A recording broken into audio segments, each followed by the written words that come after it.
Film की कहानी शुरू होती है और हमें एक मिलिट्री हॉस्पिटल दिखाया जाता है जहां एक डॉक्टर किसी सीरम के बारे में बता रहा होता है। वो एक सोल्जर के ऊपर उसी सीरम को इंजेक्ट करके किसी एक्सपेरिमेंट को कर रहा होता है। तभी वो सोल्जर थोड़ी देर बाद एक ज़ॉम्बी में कन्वर्ट हो जाता है क्योंकि उस सीरम का असर उस पर गलत बढ़ चुका था और वो वहीं खड़े सर्जन को काटने लगता है। जिसके बाद एक्सपेरिमेंट करने वाला डॉक्टर उस सीरम को डिस्पोज करने के लिए अपने 2 सोल्जर को भेजता है ताकि उस सीरम से कोई ज़ॉम्बी ना बने। जब दोनों सोल्जर उस सीरम को ठिकाने लगाने के लिए जा रहे होते हैं, एक बाइक वाला उनका पीछा कर रहा होता है। इस बीच रास्ते के कंफ्यूजन के चलते उन दोनों में बहस हो जाती है। इस बीच उनका पीछा कर रहा बाइक वाला उनकी कार के सामने आ जाता है जिससे उनका एक्सीडेंट हो जाता है। इस बीच उस कार से सीरम का एक ड्रम वहीं पास के रेस्टोरेंट के पास ही गिर जाता है और उस ड्रम का ढक्कन खुल जाता है जिससे पास में रखे आइसक्रीम पेस्ट से जाकर वो सीरम मिल जाता है। थोड़ी देर बाद वहाँ पर टीम नाम का एक लड़का आता है जो उसी रेस्टोरेंट में काम करता था, जो आइसक्रीम पेस्ट को लेकर वहाँ से चला जाता है और जाकर आइसक्रीम पेस्ट को फ्रिज में डाल देता है। और थोड़ी देर बाद वहाँ मौजूद टीम के कुछ दोस्त आते हैं जिसमें वेनेसा, माइक, सिंडी को वो उसी पेस्ट पे बनी हुई आइसक्रीम खिलाता है। जिसके बाद उन लोगों को चक्कर आने लगते हैं, उनकी बॉडी पूरी तरह से झटके खाने लगती है और थोड़ी देर बाद वो बेहोश हो जाते हैं। तब भी हम उन लोगों को ज़ॉम्बीज बनते हुए देखते हैं। हालांकि वो लोग नहीं समझ पाते कि आखिर क्या हुआ। उन्हें लगता है कि वो लोग अभी भी नॉर्मल है। थोड़ी देर बाद उनके सर में दर्द होने लगता है और उनकी बॉडी पूरी तरह से दर्द करने लगती है।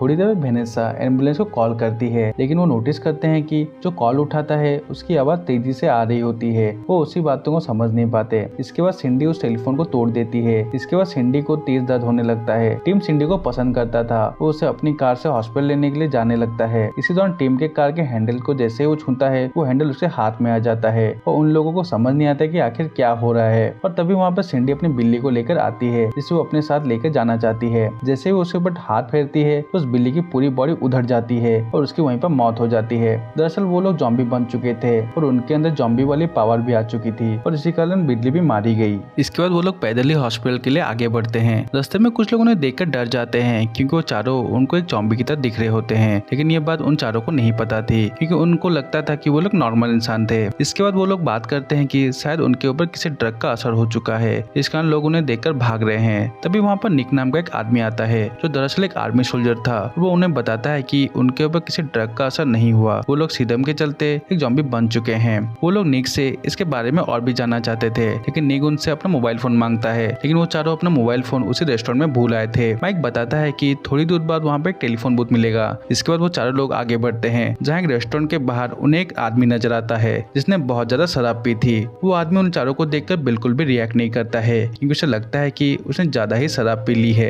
माइक उसे टेलीफोन बूथ के बारे में पूछता है तो वो आदमी उसे रेस्टोरेंट के अंदर ले जाता है जो कि एक बार था। वो सारे लोग उस बार के अंदर पहुंच जाते हैं। जैसे वो लोग बार के अंदर एंटर करते हैं, उन्हें देखकर बारटेंडर पूरी तरह से डर जाता है और छिपने की कोशिश करता है। वहाँ मौजूद लोग उन्हें वहाँ पर देखकर उनके ऊपर अटैक करने लगते हैं। इसी बीच एक आदमी टीम को लकड़ी से बुरी तरह से पीटने लगता है और एक आदमी माइक के हाथ को काट देता है। वहीं पर दूसरा आदमी टीम के ऊपर गन से शूट करता है, उसे वहीं पर मार गिराता है। इससे सिंडी को बहुत ज्यादा गुस्सा आता है और वहीं पास में पड़ी तलवार की मदद से एक आदमी को वो खत्म कर देती है। अब वेनेसा भी उन आदमी पर टूट पड़ती है। हालांकि निक वहाँ पर मौजूद लोगों पर अटैक नहीं करता। टीम के मरने के बाद सिंडी बहुत ज्यादा दुखी हो जाती है, लेकिन हम देखते हैं कि टीम एक बार फिर से जिंदा हो गया है, जिसे देखकर सिंडी बहुत ज्यादा खुशी होती है। वेनेसा निक से पूछती है कि आखिर सीरम की कहानी क्या है। इस पर निक उन्हें बताता है कि आर्मी कुछ सोल्जर्स के ऊपर एक्सपेरिमेंट कर रही थी ताकि वो लोग उन्हें ज्यादा स्ट्रॉन्ग बना सके, लेकिन वो एक्सपेरिमेंट पूरी तरह से फेल हो गया और इसी कारण उस सीरम को ठिकाने लगाना पड़ा। लेकिन किसी तरह से वो सीरम लोगों के बीच पहुंच गया, जिस कारण शहर में मौजूद कई लोग ज़ॉम्बी बन गए और आर्मी वाले उन लोगों को ढूंढ ढूंढ कर खत्म कर रही है।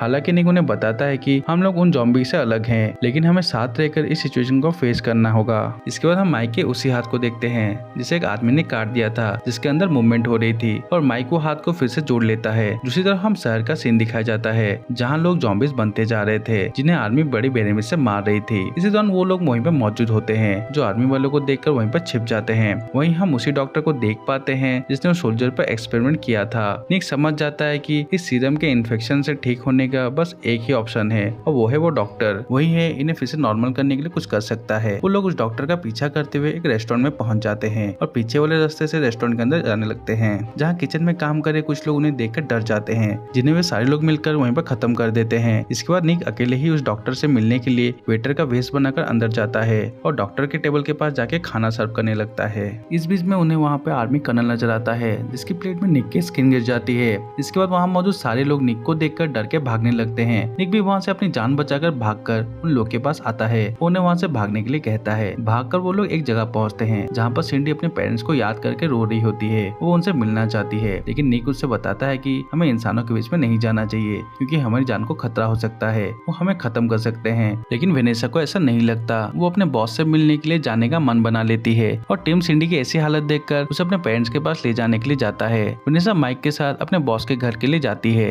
इधर हम देखते हैं कि सिंडी और टिम दोनों सिंडी के घर पहुंच जाते हैं, जहां सिंडी के पेरेंट्स उस पर एक तीर से हमला करते हैं, जिससे सिंडी बड़े आराम से अपने बॉडी से निकाल लेती है। दूसरी तरफ हम निक को देखते हैं, जो उसी सीरम के बारे में जानकारी जुटाने के लिए उसी डॉक्टर के लैब में पहुंच चुका है। लेकिन तभी वहाँ पर डॉक्टर के साथ कर्नल भी आता है, जिनसे बचने के लिए वो एक अलमारी में छिप जाता है। लेकिन इसी दौरान उसके हाथ की एक उंगली वहीं पर नीचे गिर जाती है और इसी तरह से निक पकड़ा जाता है और डॉक्टर उसे इलेक्ट्रॉनिक शॉक देकर वहीं पर बेहोश कर देता है। आगे हम वेनेसा और माइक को देखते हैं, जो वेनेसा के बॉस के घर के पास पहुंच चुके थे, जो बहुत ही ज्यादा अमीर आदमी था। इस कारण वेनेसा उसके पास नौकरी के लिए आई हुई है, जो नौकरी के लिए कुछ भी कर सकती है। हालांकि माइक जो उसका एक्स बॉयफ्रेंड था, उसे समझाता है कि वो नौकरी के लिए ऐसा कुछ भी ना करे जिससे उसकी इमेज को कोई असर पड़े। लेकिन वेनेसा उसे डांट देती है और कहती है कि अब वो मेरी लाइफ को कंट्रोल नहीं कर सकता क्योंकि उन दोनों में ब्रेकअप हो चुका है। इसके बाद वेनेसा अपने बॉस के पास पहुंच जाती है। हालांकि बॉस उसे नहीं देख पाता क्योंकि वो ड्रिंक बना रहा था। उसकी आवाज सुनकर वेनेसा को बताता है कि उसके आने पर वो बहुत ज्यादा खुश है। इसके बाद वो अंधेरा होने के कारण उसका चेहरा भी ठीक से नहीं देख पाता और वो दोनों किस करने लगते हैं। इस दौरान वेनेसा के मुंह से स्किन निकलती है, जो उसके बॉस के मुंह में चली जाती है। इसके बाद जब बॉस उजाले में वेनेसा को देखता है तो वो बुरी तरह से डर जाता है। वो उसे डर के भागने लगता है। दूसरी तरफ हम टिम और सिंडी को देखते हैं, जहाँ पे टिम उसके पेरेंट्स से बात करने के लिए एक बार फिर से जाता है, लेकिन उसके पेरेंट्स उस पर गन से शूट करते हैं। लेकिन वो उन्हें समझाता है कि वो सिंडी से बहुत ज्यादा प्यार करता है, उसे जिंदगी भर खुश रखेगा। लेकिन उन लोग को टिम की कोई भी बात समझ नहीं आती। इसके बाद वो एक पटाखा चलाकर टिम की तरफ फेंकते हैं, लेकिन टिम उस पटाखे को सिंडी के पेरेंट्स की तरफ ही फेंक देता है, जिससे एक ब्लास्ट होता है और उन लोग की वहीं पर मौत हो जाती है। इसके बाद टिम सिंडी को बताता है कि वो उससे कितना प्यार करता है और वो दोनों किस करने लगते हैं। दूसरी तरफ हम देखते हैं कि वेनेसा का बॉस डर के कारण वहीं पर छिप जाता है, लेकिन वेनेसा उसे ढूंढकर वहीं पर खत्म कर देती है और वहाँ से माइक के साथ भाग जाती है। इसके बाद हमें निक को देखते हैं, जिसे कर्नल और डॉक्टर ने बांध कर रखा हुआ था और निक से किसी डिवाइस की मदद से बात करने की कोशिश करते हैं। इस दौरान उन्हें निक बताता है कि वो एक आर्मी सोल्जर है, लेकिन कर्नल और डॉक्टर उसकी बात नहीं मानते। निक उनसे पूछता है कि आखिर उन लोगों ने सीरम क्यों बनाया, जिस कारण बहुत सारे लोग जॉम्बी बन गए। कर्नल और डॉक्टर इस दौरान निक को आईने में उसकी शक्ल दिखाते हैं, जो बहुत ही भयानक जॉम्बी की तरह दिख रही होती है। इसके बाद वो उन पर गुस्सा होकर उन पर अटैक कर देता है, लेकिन तभी वहाँ पे एक सोल्जर आता है और डॉक्टर कर्नल वहाँ से भागने में कामयाब होते हैं और सोल्जर को मार के निक वहाँ से भाग जाता है। इसके बाद हम टिम और सिंडी को देखते हैं, जो बहुत ज्यादा खुश थे उनके नए रिलेशन से।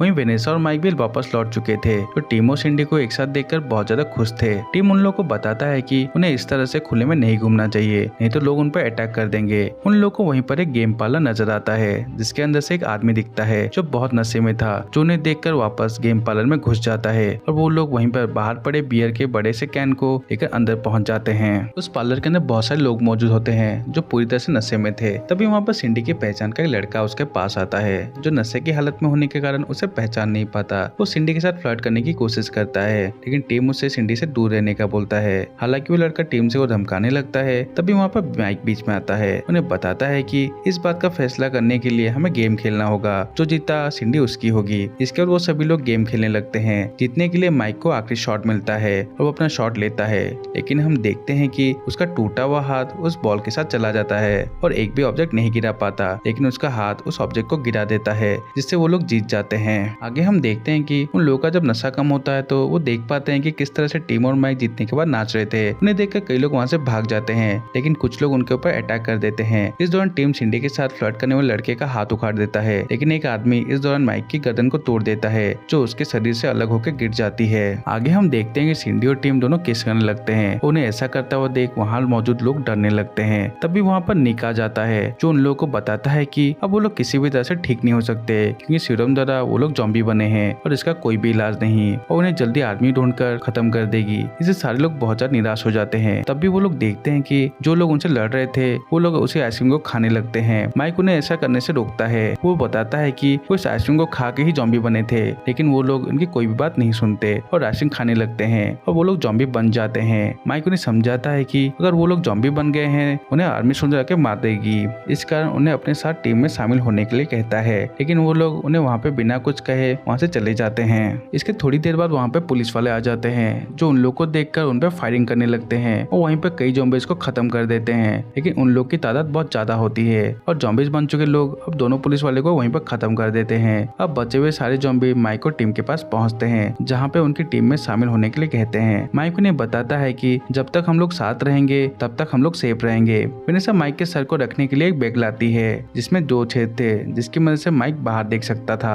आगे हम देखते हैं कि वो लोग फैसला करते हैं कि वो आर्मी कैंप की तरफ आगे बढ़ेंगे। अब वहीं उन्हें एक आर्मी सोल्जर की गाड़ी आती हुई नजर आती है, जिसमें एक सोल्जर ने बड़ी अजीब सा जैकेट पहना हुआ था। एक उस जैकेट को भी उतार लेता है, उस गाड़ी को उस ड्राइवर से छीनकर अपने सारे साथियों को उसमें बिठाकर वहां से आर्मी कैंप की तरफ आगे बढ़ता है, जहाँ चेक नाके पर एक आर्मी सोल्जर उस ट्रक को चेक करने लगता है, जिसमें सारे लोग मरने की एक्टिंग करते हैं। वो आर्मी सोल्जर उन्हें कैंप के अंदर जाने की इजाजत दे देता है। अब जैसे वो गाड़ी लेकर आगे बढ़ते हैं, इस दौरान बैग के अंदर रखे माइक का सर बैग के साथ ट्रक के नीचे गिर जाता है, जिसे उठाने के लिए वो लोग नीचे उतरते हैं। लेकिन निक देखता है कि वो ट्रक बिना रुके आर्मी कैंप की तरफ बढ़ रहा था। तभी वहाँ पर आर्मी सोल्जर आ जाते हैं और उनसे बचकर वो वहाँ से भाग जाते हैं। आगे हम देखते हैं थोड़ी दूर जाने के बाद वो लोग बात करने लगते हैं और कहते हैं कि अब हम लोग मारे जाएंगे। लेकिन तभी बैग के अंदर मौजूद माइक का सर उन लोगों से कुछ कहना चाहता था। जैसे वेनेसा माइक के सर को बैग से बाहर निकालती है तो वो लोग देखते हैं कि माइक के मुंह में एक बम रखा हुआ है। माइक उन लोगों को बताता है कि अब इस बम की मदद से वो सारे आर्मी वाले को मार देगा, जिससे उन लोगों की जान बच जाएगी। लेकिन वेनेसा उसे ऐसा करने से रोकती है क्योंकि वो उससे प्यार करती थी।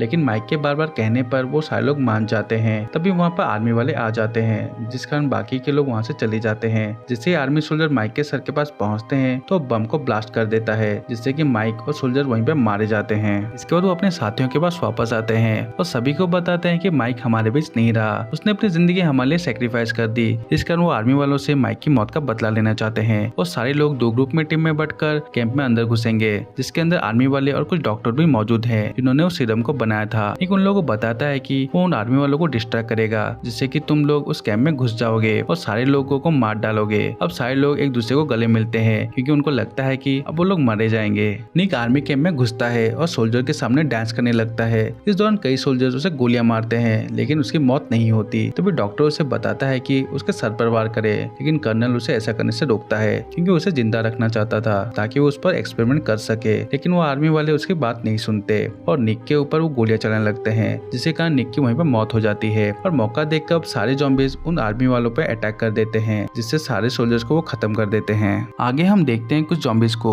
जो अपने अलग ही दुनिया बना चुके थे, वो इंसानों से दूर कहीं पे खुशी खुशी रहा करते हैं। इसके बाद हम मूवी के लास्ट सीन में डॉक्टर और कर्नल को देखते हैं। वहीं पर बेड पर निक को भी देख पाते हैं जो अभी तक जिंदा था, जिसे कर्नल और डॉक्टर ने किसी तरह से बचा लिया था और वो लोग उसके ऊपर एक्सपेंड करने की बात कर रहे थे और उसे बताते हैं कि इस दौरान उसे बहुत दर्द सहना पड़ेगा। लेकिन निक उन्हें बताता है कि वो कोई इंसान नहीं है जो दर्द सह ना पाए, वो एक ज़ॉम्बी है। तो इसी के साथ ये मूवी यहीं पे खत्म हो जाती है। तो उम्मीद करता हूँ आपको ये हमारा ये वीडियो पसंद आया होगा और इसी तरह के इंटरेस्टिंग वीडियो के लिए हमारे चैनल को सब्सक्राइब करना ना भूले। तब तक के लिए बाय बाय।